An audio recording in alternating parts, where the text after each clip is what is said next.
Thank you all so much for being here. My name is Madeline Carey. I am the Assistant Director for Alumni Engagement and Events Management at the Bryan School of Business and Economics. It is my pleasure to have for you today Zach Engel and Vijay Gargaya, who are here to talk with you about operations management, supply chain, COVID, and anything else that they want to spill about. So we're excited to have them here. I want to give a shout out to the Bryan School Alumni Association Board of Directors for helping to facilitate this event.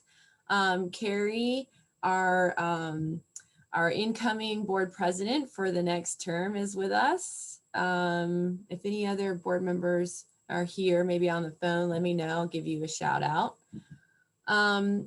So before I turn it over to our esteemed speakers, I want to just let you know a little bit of our Zoom rules for the room. We are fine, just keep your videos on if you would like, but keep your mic on mute. I know that Vidya and Zach are going to welcome questions during the event. We'll also have time for questions at the end. So if at any point during the session you have a question, please just put it right in the chat. Please use kind and considerate language in there. And also, if your question is a little bit too involved or the answer is too detailed, we might follow up with you after to get you some more information. So with that, I'm going to turn it over to Zach and Vijay to introduce themselves, and then they're going to take it away with their questions. Dr. Gargay, I'm going to let you start. You're obviously the much more important person on this invite, so I'm going to let you start us, and then I will follow your show, and then we'll start our conversation from there. Okay, thank you, Zach. Thank you very much. For those of you who may not know me, I am Vidya Gargaya. I'm a faculty member here in the Bryan School, primarily connected with operations management, supply chain management, quality management. Those are the areas of my interest. And many of you, I'm noticing, have interacted with me in the classroom, and I call you all fellow learners. And so I'm continuing to learn to the best of my abilities. This is finishing up my 28th year. I'm a Spartan in spirit, guided by the mind of Minerva. So here I am. And any other piece of information you want to know, put it in a chat or whatever it is. And one thing I indicated to Zach, just like I would do in a classroom setting, all questions are welcome. So don't wait till the very end, because sometimes those questions may not be answered if you wait till the very end. So long as that you are not rude to people, you can ask any question you want. Okay, go ahead, Zach. Thank you. My name is Zach Engel. I'm a 2011 graduate of the Bryan School, got my MBA there. I work for Contour Brands, the Lee and Wrangler jeans company, and I'm in supply chain. So Dr. Gargay and I have had, since my graduation, a long-running conversation, which I've appreciated, as he has always been one who modeled that lifelong learning for all of us, right? For all of us, that whether you're a student or an alumni or even a fellow faculty or staff member, he really does live out that lifelong learner passion for all of us. So we're going to start, and obviously it's been a wild year. We've seen a lot of changes. I mean, when you think about where we were at a year ago, the sort of pressure test and tripwires within supply chain was laid bare for all of us, just in the fact that you couldn't go to the grocery store and get toilet paper anymore. That was one glaring thing, but very basic foodstuffs, right? Things that we were used to getting that might have been, from a forecasting or consumption rate, that had been done through different retail establishments or restaurants or otherwise, that shift was not just from a consumer aspect dramatic, right? But supply chains had to react and react quickly, right? Within hours and days, and and the velocity of that was very quick. So talk a little bit about that. What you saw, what you've in the different meetings you've had, the studies you've done. Talk just a little bit about that from a high level, and then we'll dig into some details. Thank you, Zach. March 16th, 2020, that was the date when we switched from face-to-face classes. And those of you who know me very well, imagine Gargeya in an online class. I'm laughing at myself. But anyway, the switch, we made it beautifully. Thanks for the wonderful efforts of our technology team here at UNCG. And why do I mention that? Because one of the things that students asked me at that time was, how long is this kind of a life going to continue? And oddly enough, the first thing that came out of my mouth at that time, I don't know why, maybe it's premonition. I said, brace yourself for the long haul. I said, December 2022. 2022.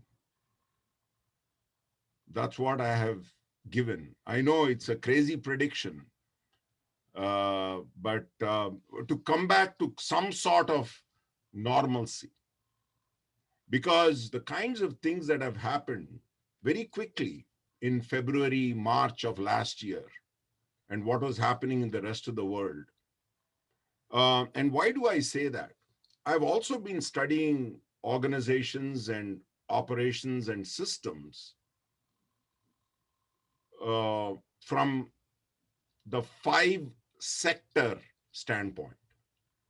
Incidentally, I've not given this much kind of a lecture in a class, so I'm giving you a little bit new stuff that people may not have been exposed to.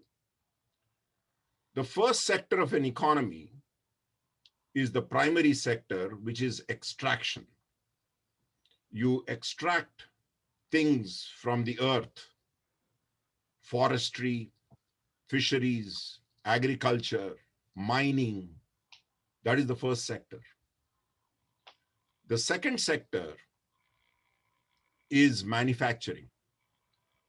You take things from the primary sector, like cotton, and make shirts, garments. That's the secondary sector. Or you can take oil from the bowels of the earth and make it into plastic. The third sector is transportation and logistics, which connects the first two sectors. Moving materials. And this is what I used to joke. I did a degree in chemical engineering, and I also got my master's with a focus on logistics and transportation. I used to joke that as long as there are materials and movement will take place, someone like me will have a job. Someone like me will have a job. Because materials are important, whether it is a shirt, whether it's a pen, whether it's a computer, and you have to move it. Now, because you can't have a shirt virtually. I know we will get to virtual shirts. That's a different matter with Zoom. But still, ultimately, we would have to do that. So that's the third sector. The fourth sector is that sector which greases the rest of the three sectors. Greases means enhances effectiveness, enhances efficiency. It makes it more smoother functioning. Things like government, things like the legal system, things like banking, insurance. That's the fourth sector, which will make the first three sectors work effectively and efficiently. Then comes to the final last sector, the fifth sector of the economy, which is people enhancing sector. It enhances the quality of life, whether it's in the form of healthcare, whether it's in the form of education, whether it's in the form of entertainment. That's the fifth sector. Guess what? The first sector, in terms of food, shelter, and clothing, the primary needs. In fact, I'm going back to Maslow's hierarchy of needs. Some of you may recall from your own classes, Maslow's hierarchy of needs. The fundamental food, shelter, and clothing, those come from the first three sectors. Of course, the fourth sector adds to it. But as you go through Maslow's hierarchy of needs, you'll be requiring more and more the fifth sector of enhancing your quality, your worth, your self-worth. And whenever such a pandemic or such an event, catastrophic event takes place, incidentally, when economies go down, it's actually the fifth sector that gets affected first. Because the first three sectors have to take place. Fifth sector, like entertainment. In fact, my good friend, Dr. Chris Room, who was teaching economics for a long time here at the Bryan School, now he's teaching in Virginia, actually did a study. When the economic condition goes down, what he found was there's a correlation between when the economic condition of the country and consumption on healthcare. And what he found was that people do not spend on healthcare when economically you don't do well. And in fact, ergo, he said, actually healthcare improves. No, health improves, not healthcare. Health improves. But really the problem could be, of course, nobody studied that, which is, are they not going to hospitals or are they not going for healthcare because they don't have the money to go? Or is it because really their health improved? We do not know. So, but what I'm basically saying is that operations still have to take place. Have to take place, no questions about it. So if you said, yes, the landscape is changing and will change, but that is still needed. And how do, and maybe the world will be bifurcated into two sectors, two segments. One where there are materials and movement, that kind of a thing. And the other is there will be a sector where you can operate from home, you can do all the kinds of things that need to be done. But then in the fifth sector, if they cannot socially distance or if the pandemic increases, those are the sectors, that sector will be affected the most. So, hospitality, tourism. Yes, Zach. So how many of you, as he was talking, pulled out instinctively, like we did in class, a pen and a paper and started writing down notes? Because I know that was definitely me. Yeah, exactly. Because it's just, you have a presence, Dr. Gargay. You have a presence, definitely. but coming back to it, and I want to, two things. If everybody could introduce themselves in the chat, and give, you can see a couple folks have done that. There's a function down at the bottom of your screen. If you're not, I use Teams. I know some people use Zoom more than others, but introduce yourself. Let everybody know who you are, where you're sort of joining us from. Um, so as a point of privilege, and just because, I was thinking about this today, and I even dragged out, the book, which I still have after all these years. And I remember, several things that you did with this book in front of us. So it's something that I treasure. But I'm going to go back. I'm going to throw you a curveball here. Yeah. You ingrained in us over a number of years all of this talk about Porter's five forces, right? Competitive advantage. How did you see examples of how that was exploited, given and talking about, I mean, it was fascinating, the five areas you talk about: regulation, you talk about, the make, the extract, the all of those things, right? And that it wasn't just, I mean, again, the consumption shift was so drastic, but then everybody in operations supply chain had to completely and totally, they had their own disruptions. How did you see that? Like some examples of that, maybe, that you saw happening in this environment, in the landscape over the last 12 months? Yes. See, one thing is, here, particularly in the United States, what I like about, and incidentally, I'm an immigrant, came here 36 years ago with, no, 30, I'm sorry, 35 years ago. You know how time flies when you are having fun. 35 years ago, just with 4 suitcases. At what impressed me about America is we are constantly learning. We make mistakes, but we learn. We get along, and in terms of some system, things work. So, Zach, I think we were creative. We were creative, and people were creative in terms of how can I manage this even if I can't go someplace. You won't believe it, folks. This is the true story. Since April 1st, just 15 days I gave to work from home. Since April 1st of 2020, and probably Yapyan and others know it, I have been here in this department, in my office, every day. Because I can't work from home. Probably my wife will throw me out. That's a different matter.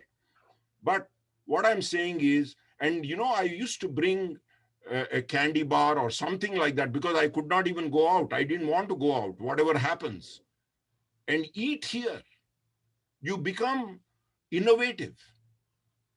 You become creative. And you do it. So what I saw in the last 1 year is how an economy reacts in a positive way to do the kinds of things we do. And that too, deliver, whether we had to drive with our cars to the grocery store and somebody was loading the groceries into the car, whatever it was, or with food, or going to the restaurants, even if the restaurant was not open, how we picked up the food. I think the creativity and ingenuity of people positively came through. Of course, the economy was stretched in certain, and there were certain key spots where it did become a problem, or it is continuing to be a problem. And one of those areas, I will tell you, folks, I believe it is education. Education is getting affected. And the reason why I say that is there are 3 things in education: knowledge, skills, and attributes. Knowledge, skills, and attributes. Through Zoom, if people believe education is only a transfer of information, maybe through Zoom, the internet, Wikipedia, etc., etc., etc., we can transfer information. Maybe some skills we can pick up, but not attributes.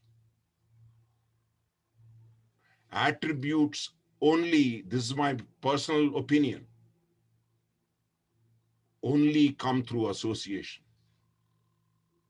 You observe, you notice people, how they behave, how they act. That's what we have done. See, we have been fortunate. Our generation in one way has been, for at least those of us who probably had face-to-face education through a K through 12 system. We picked it up. Could we get some of those attributes if we didn't go to a regular school? Play on those monkey bars or something like that, or jungle gym or whatever they call it. If we didn't play or share with friends, I really am concerned from that standpoint. And Dr. Gargea, Yes. this not only would impact the educational system, right, but also organizations as well, right? I mean, since we've all moved remote, the idea of onboarding people and training them, things like that, that's also become a huge challenge. And part of what, you know, we've always touted in recruiting people, companies small, large, or otherwise, has been culture. And putting that company culture also virtual, you know, for people that aren't in, you know, that extract or the make side of it, it is challenging. Um, and I still think, I don't think there's been a solution that anybody's thought of for that yet. But one thing I'm also noticing, interestingly, folks, I'm teaching an undergraduate class and I'm also teaching an MBA class face to face. And it has never happened in 35 years of my teaching. For the first 5 weeks in the undergraduate class, I had 100% attendance. Whoa, hats off to them. Because they knew that they were sacrificing a lot. And to be, no, I don't get me wrong. You may be thinking, hey, Gargea, you are attracting all these people with all your wonderful gizmos. Nothing. It is the inbuilt urge to learn. That is what is causing the students to come and learn. And they are sacrificing. And yesterday was the last day. I had 95% attendance. Last day of class, face to face. So the world in one way is peculiarly changing. In one way, we think, oh, they're not going to engage, but people are engaging. So I agree with you, Zach, that organizations and organizational culture, in fact, one of the books that I'm reading right now, written by a professor from MIT, and I recently connected with him, Sanjay Sharma wrote a book called Grasp, The Future of Learning. If you have not picked it up or looked at it, you should. Grasp is a very interesting book of the future of learning and how it will take place and how organizations have to work through this process. Of course, it is also tied to those of you who may know, there is a book called Fifth Discipline, which is Peter Sengi's book. So he talked about fifth discipline in the 1990s. So the new way of how organizations will come together and learn, it will be a little different. See, when an organizational culture has already been created, like in Contour or in Corvo, like John has mentioned, he works at Corvo. Once it has been created, then even if we go Zoom or if we go online, it will still continue. Mm-hmm. But how about the onboarding process for new people who are coming in?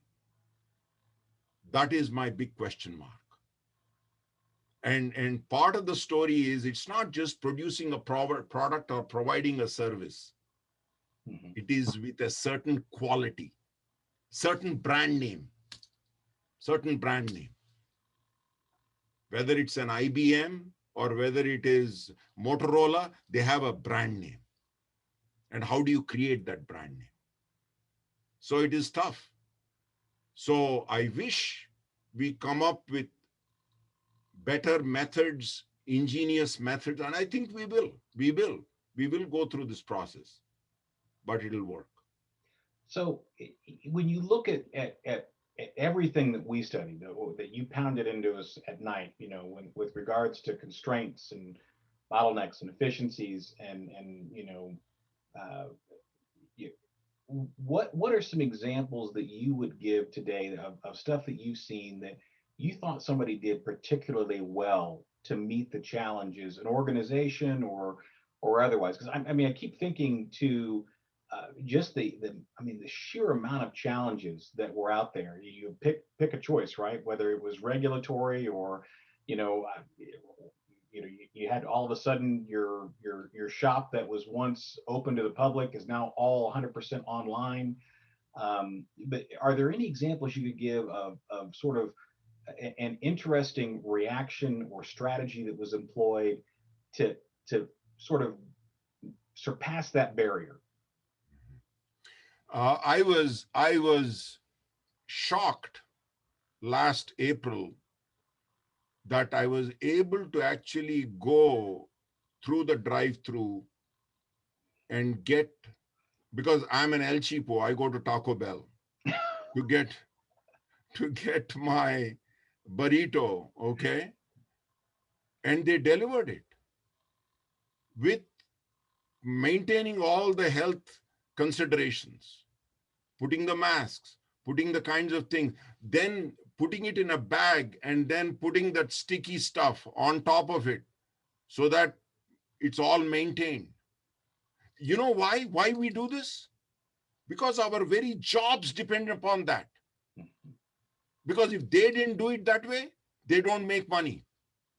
In fact, recently, in one of the other Zoom sessions, I came up with um, an expression. Uh, Maddie is already smiling. Remember that, Maddie? Let us all go on a sustainable trip. The sustainability trip. Of course, trip means the three P's are profits, people, and the planet. And the R is reduce, recycle, and reuse. And then I came up with something for T, which is transportation. You want to reduce the transportation distance, transparency, and trust. So I've given you the P, I've given you the R, I've given you the T. You know what is I? I is generate income with integrity and one more, integrity. How can I forget this? I'm getting old. Integrity and innovation. So during the pandemic, I saw the I. Mm-hmm. I saw the I. There was integrity maintained and innovation was there and we were generating income. Okay, so that's the sustainability trip. So Zach, whether, of course, Amazon, all these companies delivering it at home. In fact, like you rightly said during our earlier conversation, that previously you didn't see so many Amazon trucks. Okay. And see, that's an interesting piece, right? Because all of a sudden, I mean, not outside of what we had talked about with packaging, right? When you look at the products and how, because I've always gone back to it, and I have this conversation in the company, right? You've got your P's, right? Product, Yeah. price, promotion, Oh, place. I mean, you know, it may be academic, and you know, we have that conversation, but at the end of the day, those are the levers you have to pull. yes. And when it comes down to how we you know our where our placement is, for instance, that was a big deal. That in your supply chains, entire supply chains are built on that. Yeah. So you know, you think about, we had seen this landscape shifting, and you know, I'm in the apparel industry. There was always a resistance to people buying apparel online. Yeah. You know, just it could have been generational or otherwise, but the shift that we saw in that landscape was very, it was phenomenal. Yeah. And what had to catch up, and we saw this, right? Whether it was FedEx or UPS or even, you know, we've heard all kinds of issues with the post office, and it's not just on products, right? Our events, our familial events, the things that we did with one another, those were those we were being asked as a society to put those off. So people were sending mail and cards and very, you know, trying to be personable in ways that they had, you know, were a little old fashioned. So Amazon has a fleet. I mean, we see the Amazon vans in our neighborhood all day long, even as much as UPS or FedEx. So an example of how somebody reached that competitive advantage or scaled that very quickly, whereas, you know, we've heard issues with the Postal Service not being able to meet that challenge. Yeah. So, you know, coming back to that conversation, what what do you think was the tipping point in that? You know, how did somebody realize, hey, this is going to be around for a while? Let's, because every organization, at what point can I make the decision to invest? And I've got all of the pieces there to be able to put into it. Those are typically not quick conversations, but it had to occur quite quickly in a lot of these organizations. So talk about that. I mean, you've seen it, and that's the thing that I always find fascinating. Yeah. Your perspective on that kind of thing, as far as the innovation piece. Yeah. Talk a little bit about that. Some of you know that I do the interactive case exam, have a guest speaker come in. And in fact, tomorrow I'm having the president of Grass America come and do the interactive case exam. And incidentally, all through COVID, let me tell you folks, on that front, my life has not changed. I have got people, guest speakers coming, socially distanced, everything done, and coming and presenting it to my class, because I feel that unless the students get that experience, and in fact, we have also visited Grass America in February during COVID, and they were such wonderful people helping us learn that they opened their doors, we socially distanced, they took us on tours, 2 people at a time, and it took much longer. Mm-hmm. But this is the point I'm making, Zach. That company, Grass, actually their sales went up during COVID, and they make these sliding mechanisms for furniture industry. Because guess what? Construction, Mm-hmm. it went smoothly. Construction was going on in the entire country. In fact, people were buying more stuff from that standpoint. So that side of the economy actually was booming. And they couldn't operate from home because they had to make something. And the president, Tom Kipp, wonderful human being, wonderful individual. He went every day, just like I was coming here, he was going there. That is the resilience. That is the resilience. And everybody maintained appropriately what they have to do, and their sales actually went up. Interesting fact. So there are some companies, some economies, which are doing very well, and some others. So I think this is the shifting of the economy, which is important, that we have to take care of. That means what is essential, what is needed, people have to think through. And how are we going to do it? So, Zach, I think companies like Grass America, to me, was an excellent example of how that company had the resilience. And there were only 2 cases of COVID positive in a company with 200 employees. And that too, that was identified not from the company, but it was at home. Somewhere else it happened, but everybody was being tested. Because keep in mind, the plant manager's responsibility is to generate income with innovation and integrity. Had to do it. Yes, sir. Go ahead. Coming back, just do you think, again, from a strategy perspective, and I know that in companies with supply chains, we'd all done multi-year plans, strategic plans, things along those lines. Do you think that there is going to be a bigger focus on, and I don't know whether the word is redundancy or diversification, or where, how we supply our products? Do you see that becoming more of a conversation, because lowest cost has for a long time, right, been a driver?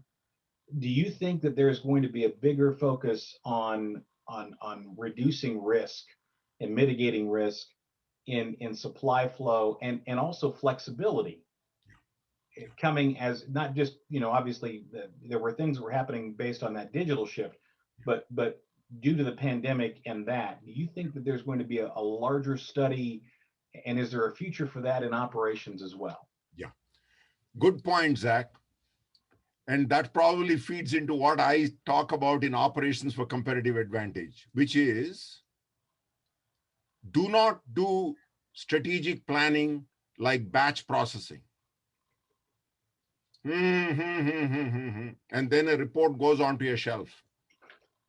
You should be doing on an ongoing basis. Ongoing basis.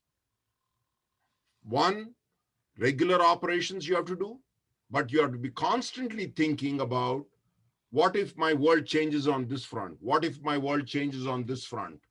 And that's the kind of thinking we have to instill in everyone in the entire organization. And that goes back to Deming and the philosophy of learning.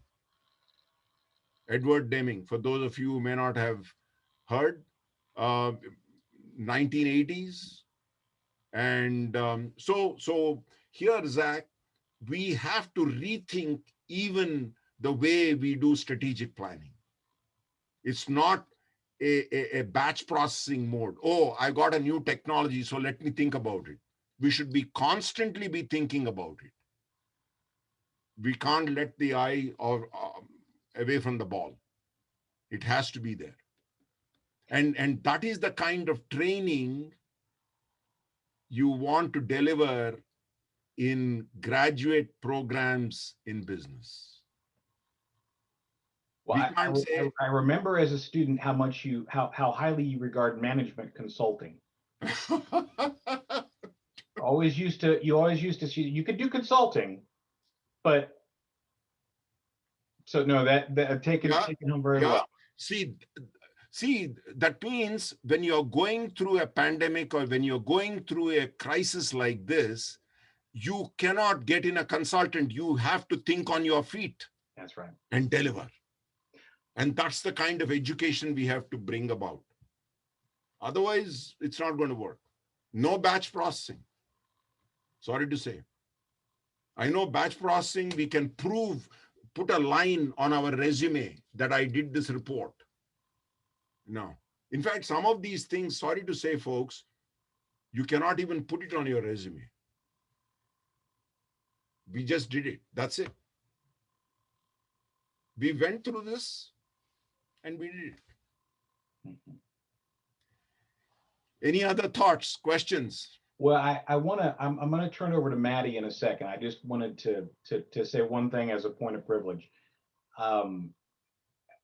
In the summer of 2007, you made a phone call to a young man driving on Wendover Avenue. And that was me. And I remember the question you asked, which was, how many other heads of programs call you to invite you to attend their program? And very, very candidly, I can tell you nobody else did. And I want you to know how much I appreciate you in the conversation, not just today, but over the years, and how that one phone call all those years ago made a huge difference in my life and where I am today. And I'm sure there are a lot of other people on the meeting here today that could share very similar examples, but you are a lifelong learner, and I appreciate the fact that you transferred that, um, and lived that out for me, and have been that person, a mentor in my life. So thank you for that. If anybody has any questions about the softball questions that I gave him, that's the reason why. But it is always a very wonderful experience to interact with you. So You know why I posed that question, Zach? And it was not you alone. It was for 300 other applicants. I would ask the question, why are you doing an MBA now? And why are you doing it, wanting to do it in the Bryan School? You know why? I know they have the knowledge. I know they may have the skills. I'm checking the attributes. yeah. That's more important. Attributes are more important. I may be different, but attributes are important. Because Well, that's Maddie, for the long term. Yes, sir. I'm going to turn it over to you for Q&A, and I appreciate everybody allowing me to have a very wonderful conversation with Dr. Gargea today. And so I'm going to turn over to Maddie to do a Q&A from you. So go ahead and chat it in, or feel free to, I guess, raise your hand or unmute and ask the question to the maestro himself. Thank Yeah, you. we don't necessarily have any questions in the chat right now. A lot of really good commentary though. So if you do have a question, raise your hand and I'll call on you, or if no one's stepping up, just go ahead and unmute and ask away. We'll give you a few seconds to think.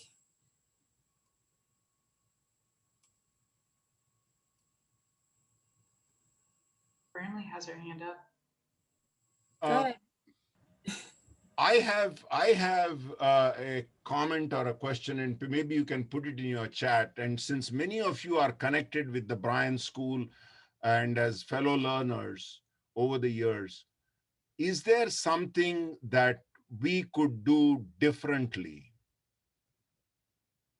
in the Bryan School in terms of this educational process? Something that came to your mind over the years that said, I wish, this is how it should have been done.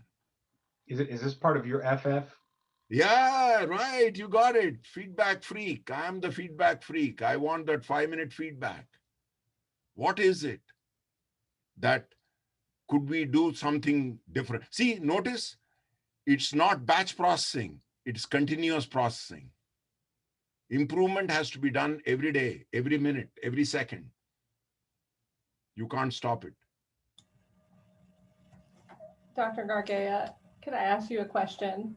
It's Bramley here in the Bryan School. During the pandemic, we saw certain industries significantly change their development. I'm thinking vaccines, their development process, the way they work between organizations, delivery methodologies, totally different than what I think they have ever done it previously. Do you think that those changes will stay in place moving forward, or will we go back? How do you think those things that have been innovated, will they stay in place, or will we sort of slide back in those areas? Yeah, good question. Good question. Yes, many of those things will continue, whether people like them or not. That's the new way of doing things. There will be also some jobs where people have been rethinking, can I work from home for the rest of my life? Yeah, there will be some jobs created like that, which will be people will be working for the rest of their life from home in the current COVID situation kind of a life. Such jobs will exist. But at the same time, so long as we are dependent on materials, somebody has to grow, somebody has to mine, somebody has to make, somebody has to transport, somebody has to deliver. Those jobs will exist too. But there'll be a shift in what percentages in the economy from one to the other. And also, the causing concern is some jobs and some kinds of things will disappear. We don't know what. Just like somebody once said, when you go, the half-life of whatever you learn in college is less than 4 years.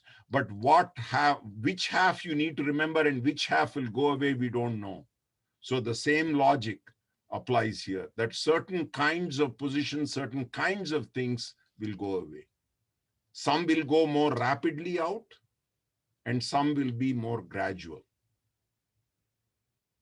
But certainly, as long as we have materials, that sector of the economy will continue. Those three sectors, like I indicated, will continue. Bramley, I hope I answered the question that was posed. Thank you. I appreciate it.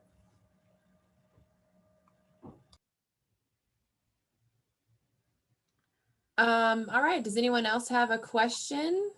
John, Maybe John wants to ask something. He could be celebrating. No, No, because he raise Oh, you got a unmuted question? himself. He unmuted, I can gauge, unmuted himself. And John cannot go without asking a question. Yes, John. So I like the discussion on the shifts, especially within the 5 sectors, and also the shift in any return to work type of environment. I see this as a coming time of hyper competitiveness for talent and people. There'll be a population that wants to continue to work from home, and there'll be a population that wants the social interaction and to grow their attribute skills.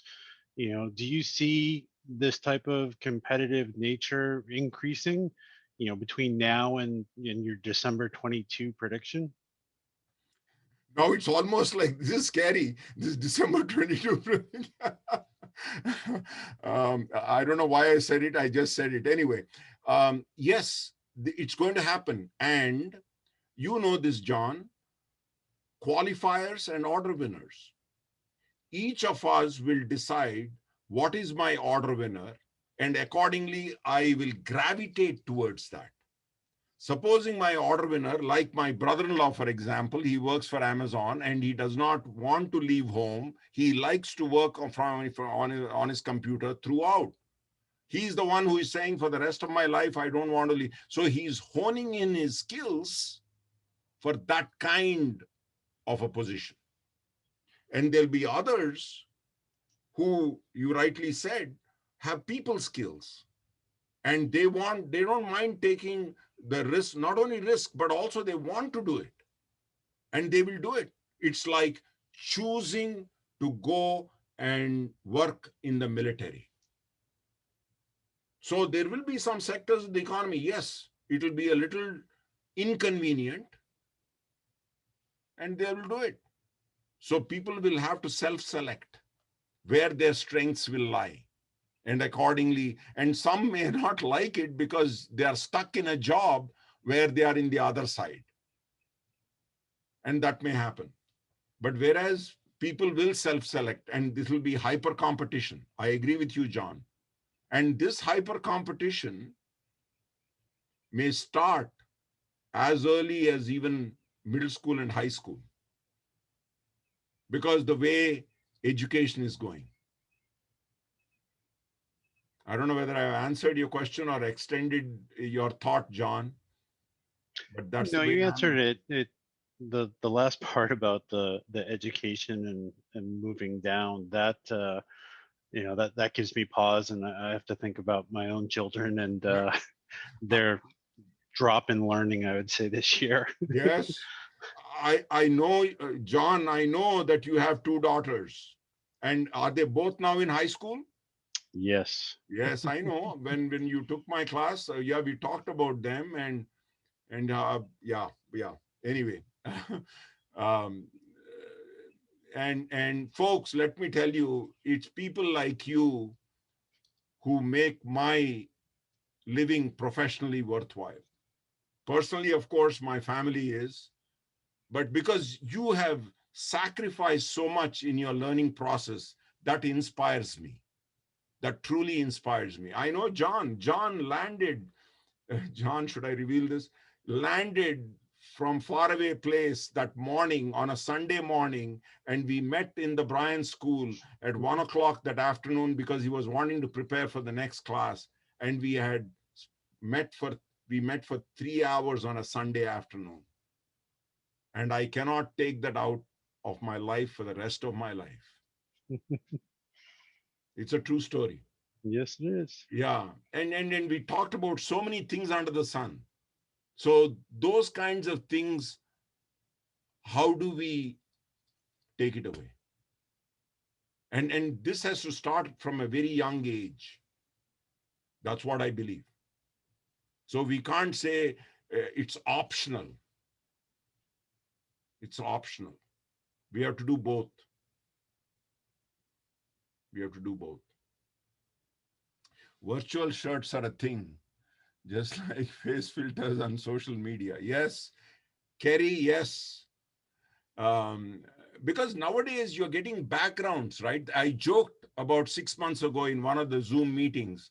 I said, we are getting backgrounds at the back. So why can't, I know I shouldn't be talking like this, but why can't then people have different apparel to wear and impress what I'm wearing?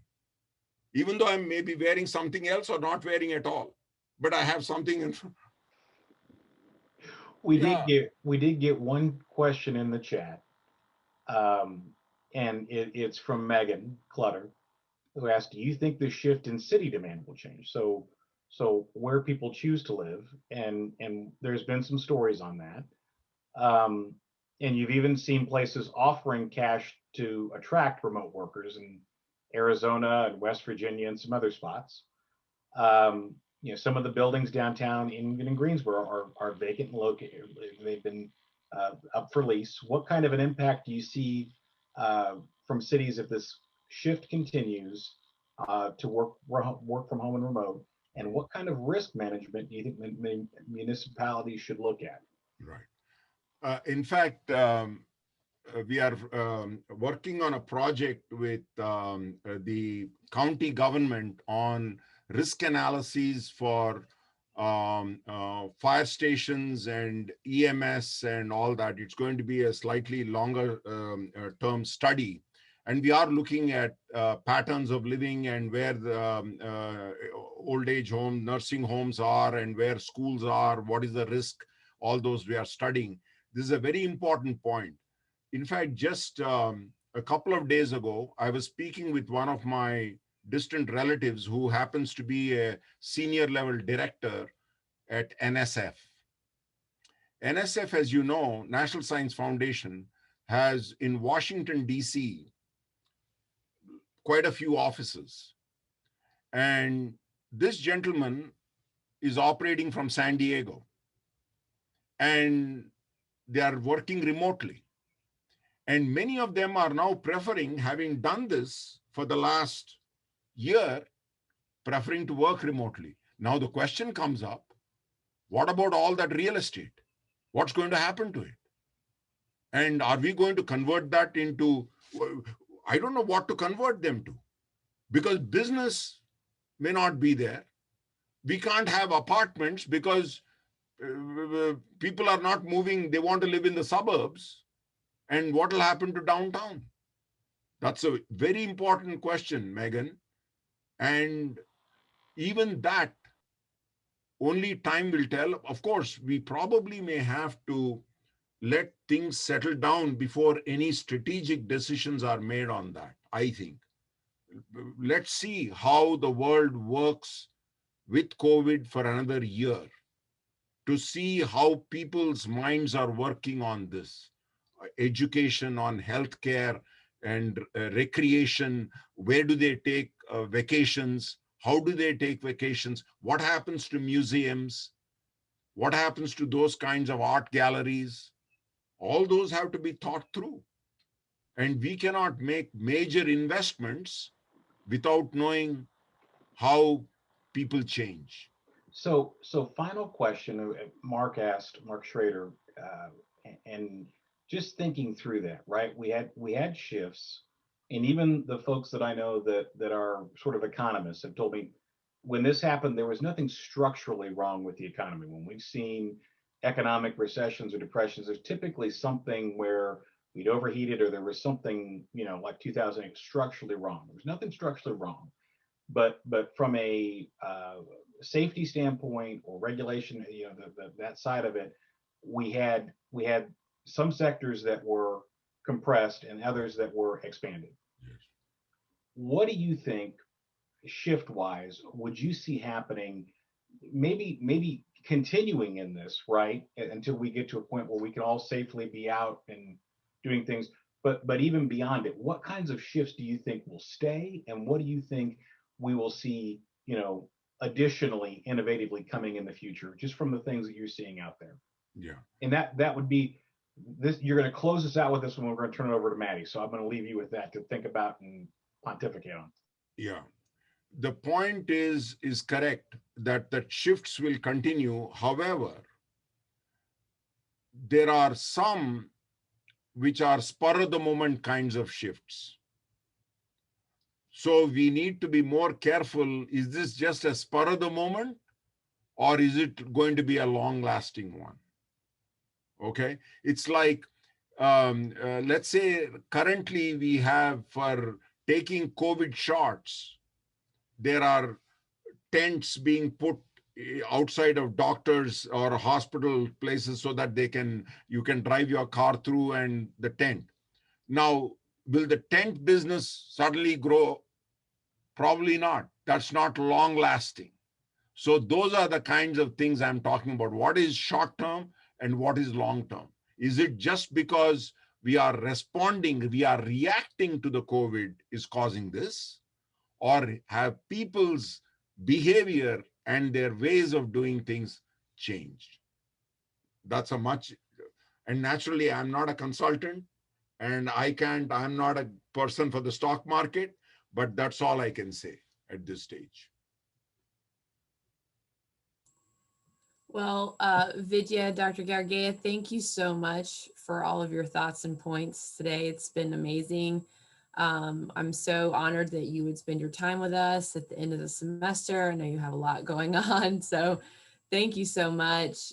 Zach, thank you so much for interviewing him. That was fantastic. We love it when our alumni come back and share their time with us. Thank you guys so much for joining the Bryan Breakroom session. And this is our last one of the semester, but we might see you some over the summer. So thank you all so much for coming, and we hope to stay in touch. Yeah. Thank you. One last thing, for those of you who know me, my 2 service guarantees still hold good. Those of you who have taken my class, 1 service guarantee is anytime you want a letter of recommendation, feel free to contact me, and that is for the rest of your life. The second is any topic we discussed in the class is open for discussion, and including this Zoom session is open for discussion for the rest of your lives. Except when you're making money, give me consulting. Otherwise, it's free. Thank you. Enjoy. All right. Well, I don't think we could end it on any better note. So thank you so much again, and we hope to see you back real soon.